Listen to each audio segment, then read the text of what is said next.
So Meeting Madonna, it was late 1980s, and she was just getting ready to embark on her Who's That Girl tour. I knew her choreographer at the time, Jeffrey Hornaday.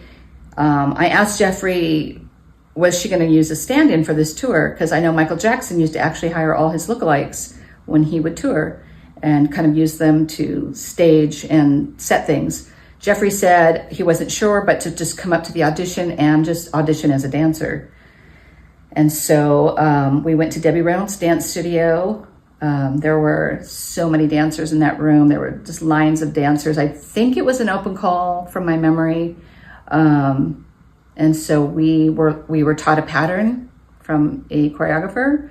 And so I learned the dance, and then I don't remember, I know Jeffrey was there, but I can't remember exactly who was actually watching and judging that audition, but I made it past that first audition.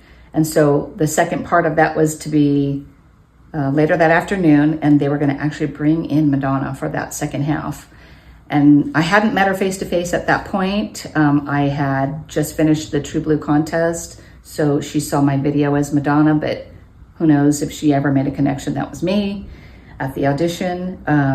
So I asked Jeffrey if he had any advice, and he said, cover your hair, because I had short platinum hair at the time and it was too Madonna-ish. So a girlfriend, Lisa Kellogg, gave me one of her hats. She said, just hide your hair.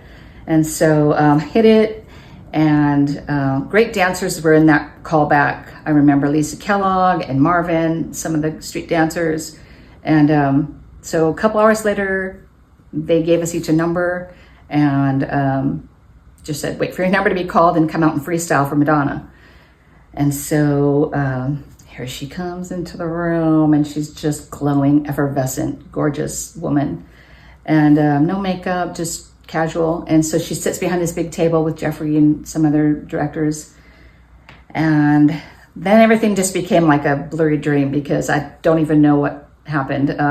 I heard my number, everybody's looking at me, because all my girlfriends and all my friends knew that, I was an impersonator.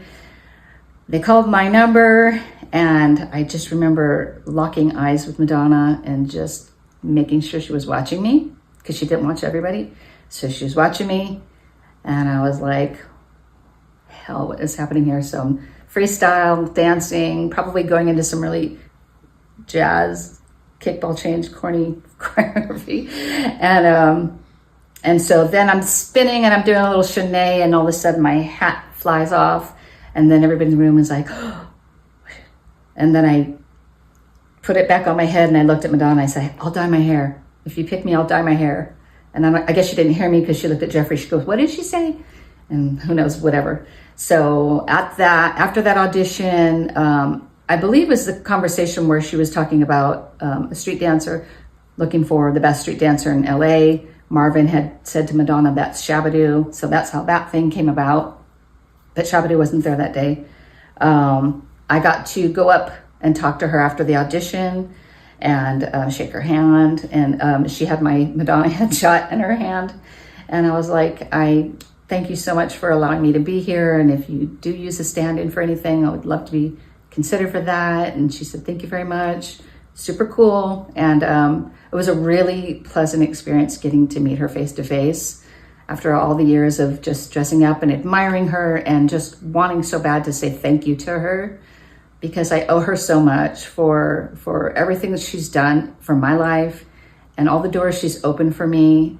And I am always grateful to Madonna just for always helping me grow up, really just helping me find my way in life and in my work, and teaching me how to be a boss, and really not settling for small, for really going for what's in my heart and really going after my dreams. I don't know, if there was not a Madonna, I would be the person I am today. So I'm so grateful to Madonna. She continues, 40 years later, she continues to just show me how to be in the world, and how to be as a woman, and how to be as an aging woman. So thank you to Madonna always. And I'll never forget that day of meeting her, and I sure hope it's not the last time I get to meet her.